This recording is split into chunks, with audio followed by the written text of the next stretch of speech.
Chapter 4 Bridesmaid Practice. Rascal! No! Ellie howled as Rascal darted out of the room, right into the middle of the aisle, leaping possibly high to grab Auntie Gemma's bouquet in his sharp little doggy teeth. Ellie chased after him and didn't realize that every single person in the whole church was staring at her and pointing. She sat right up, gasping, and opened her eyes. Thank goodness it was only a dream. At the end of her bed, Rascal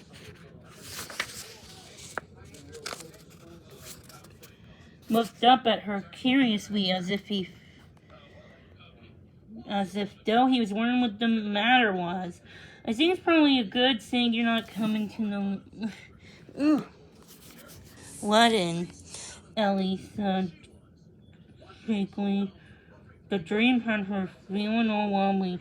Rascal stood up to her and marched along the bed to nestle beside of her. With his head in her lap, she could tell he was upset, as if he even didn't know why. Ellie sighed. It was stupid to get nervous about a wedding. It was only 3 whole weeks away. She was already having nightmares about it. She's going to have to walk down the aisle of the church, and everybody was probably going to stare at her and laugh. It was only going to be because of her badly behaved dog. She didn't put on her school uniform, admiring the dress hanging on the back of her wardrobe door. It's really beautiful, but what if she tripped halfway down the aisle like Jack had done? It would have been awful if she fell flat on her face in front of everyone. Mom was in the middle of a phone call with Auntie Gemma. It was something to do whenever to have salmon as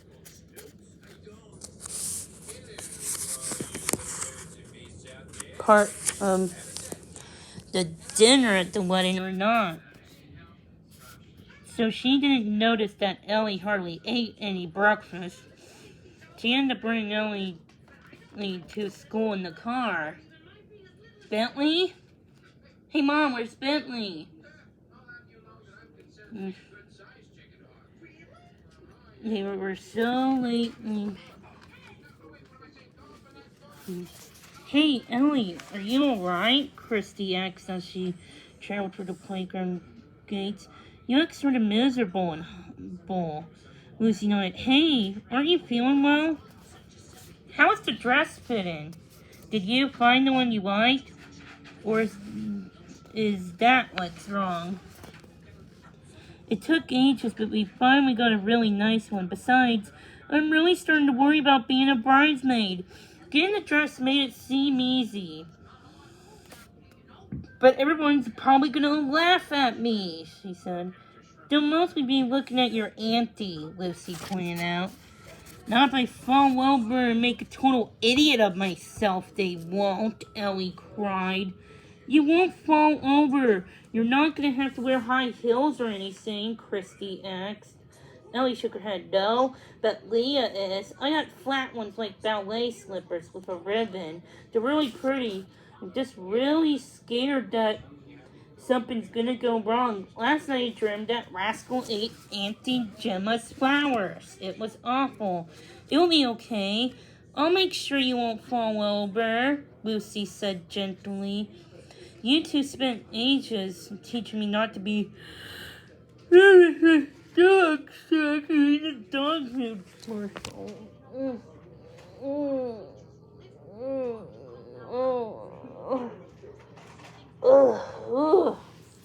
You okay?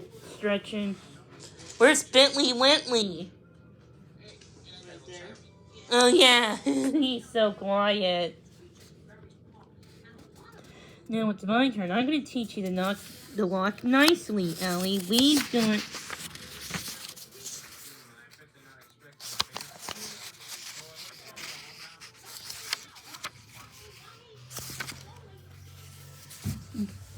few weeks before them.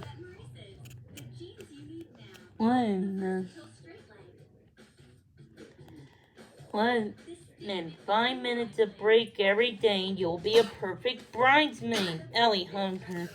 Oh, that would be brilliant! Can we start now? There's only a couple minutes before the bell goes off. Okay. Hold my water bottle and pretend you're holding flowers for someone. Lucy walked around Ellie, pushing up her chin, showing the persona, and generally making her look smart. Now walk. Fix your eyes on something in front of you. Maybe there'll be a stained glass window in the church. Head up. Follow the windows. I know. Christy walked back in front of Ellie, sticking out her tongue and making silly faces. What are you doing? Ellie sniggered as she almost dropped the water bottle. You need to practice your wedding face so you don't crack up in the middle of church, Christy told her firmly.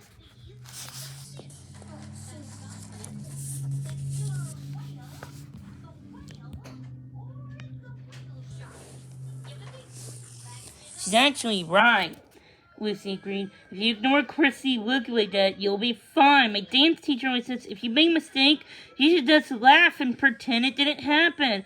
And the audience won't know anything. Then the bell went and they all had to stop. But Ellie was already feeling better already from telling Christy and Lucy for how she felt. I'll just keep practicing, she promised Lucy as they headed inside. By the week before the wedding, Ellie could walk all across the playground like a princess. Max even asked her if she got taller, where Mom was really impressed when she demonstrated what Lucy told her. You show Granny and Grandpa, she said, hurriedly dusting past the wedding, the photo frames on the shelf in the living room with her sleeve. Granny and Grandpa were coming to stay for the wedding, and for a couple of days beforehand, Auntie Gemma and Liam lived in a flat.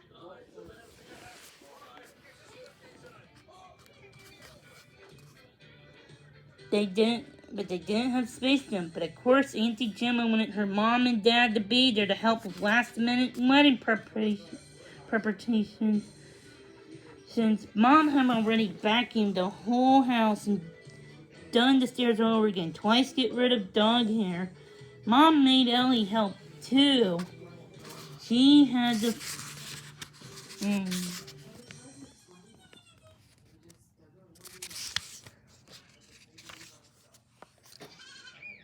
Mom around with a duster. Lena was holed up in her room with a pile of Auntie Gemma's wedding magazines, and Max somehow managed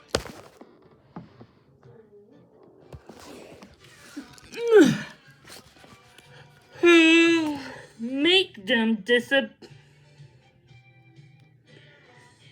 whenever there was housework to be done.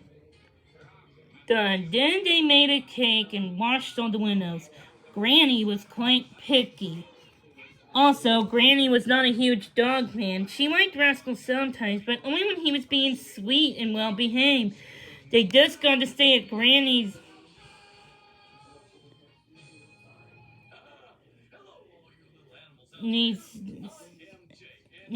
last summer vacation, and Rascal hadn't behaved very well. Oh. Just don't let Rascal jump up too much, Ellie, will you? Mom reminded her. I promise, Mom, Ellie nodded. He's in the garden. I thought it'd be a good thing if he had to run before they came, and I'll go and get him. Oh, he's scratching at the door. There was a determined scrambling noise at the back of the door, followed by a couple of demanding yaps. Ruff, ruff! Rascal was good at letting people know what he wanted. Ellie opened the door, and Rascal stared up at her happily. He was plastered in thick, smelly, dingy mud. Uh-oh.